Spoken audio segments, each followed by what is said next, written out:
Greetings, YouTube! The Doctor is in. Dr. Urias Papers here, coming at you with another commentary on Dungeons and Dragons. And today we are going to be talking about the spell Hero's Feast. I've got the Legacy version up here. We're going to be talking about this compared to the 2024 version. We're also going to go way back, and we're going to look at the Advanced Dungeons and Dragons version of this spell. We're going to look at the 2nd edition and the 3rd edition versions of these spells, because they were in all editions of the game. We don't talk about 4th edition. And we're going to be looking at them. We're going to be comparing and contrasting. There is a pretty big nerf that happened to this spell, so stay tuned.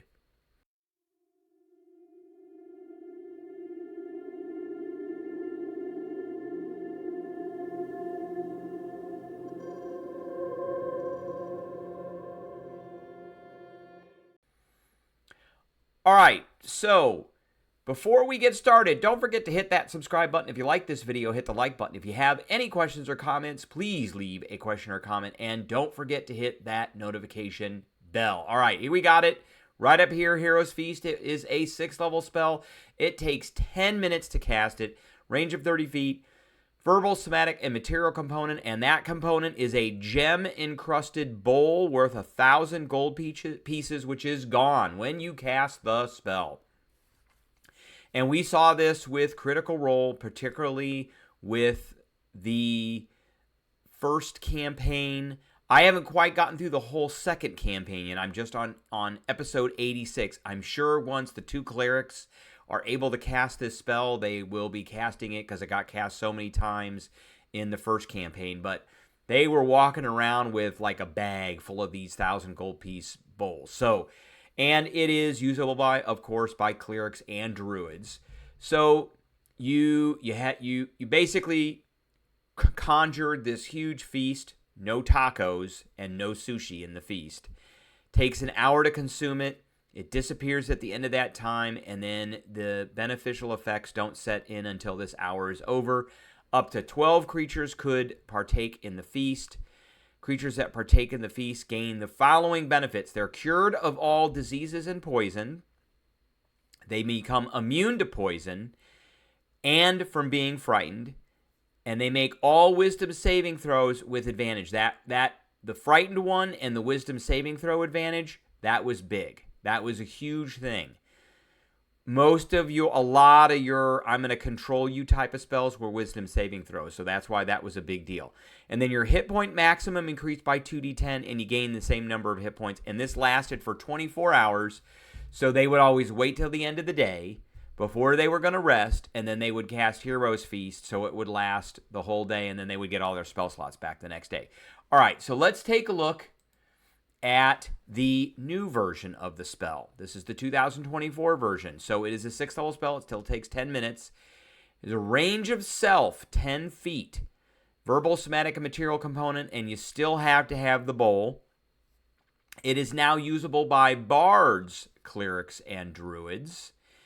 And you conjure the feast in an area that is a 10-foot cube. The feast takes an hour to consume and disappears at the end of that time, and you only get the effects until the hour is up. And then, of course, up to 12 creatures still can partake in the feast. Several benefits happen, which last for 24 hours. The creature has resistance to poison damage. Now, I think they put that in here because this says immune to poison, and it was a little confusing if they were immune to both the poison condition and poison damage, and it doesn't specify damage, and there is a specific poison condition. So now this says you have resistance to poison damage, you have immunity to frightened and poisoned conditions, okay? Now here's something that's missing. You are not cured of all diseases and poison when you partake in the fest. That doesn't happen anymore. That's a problem. That's a nerf.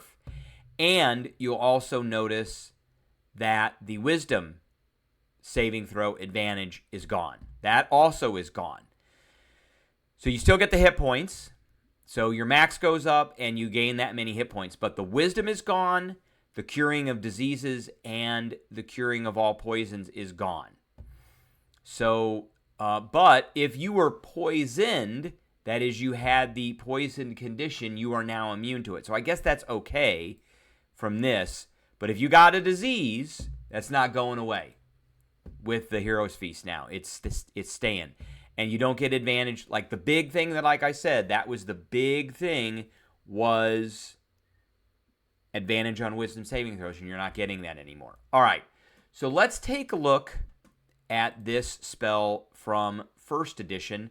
So this first appeared in the Unearthed Arcana, which was the 4th book that came out for Advanced Dungeons and Dragons. First book was a player's handbook, then the Monster Manual, then the Dungeon Master's Guide, actually the 5th book, then the Deities and Demigods, then the Fiend Folio, and then the 5th book was the Unearthed Arcana. And it was a 6th level spell. It lasted for an hour.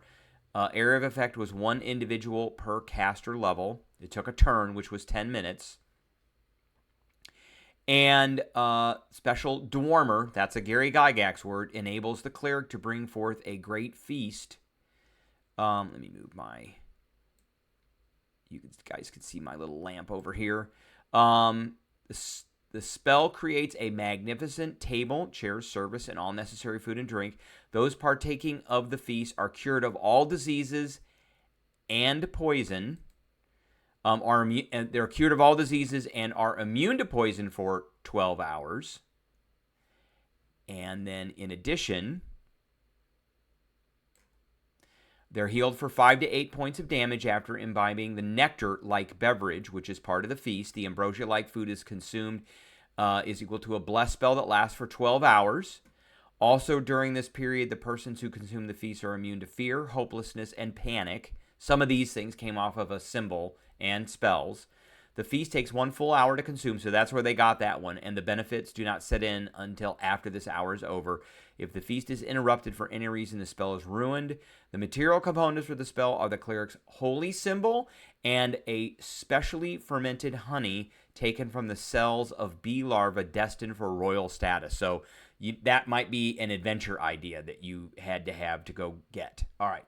So that was the AD&D version. Now let's look at 2nd edition. Here's 2nd edition. 10 yards, 1 feaster per level. It's a 6th level spell. Enables the priest to bring forth a great feast. And then there's chairs and tables and all that. And feast takes an hour. Benefits do not set in for an hour. Those who partake in the feast are cured of all diseases, are immune to poison for 12 hours, and healed 1d4 plus 4 points of damage after imbibing the nectar. They get the bless.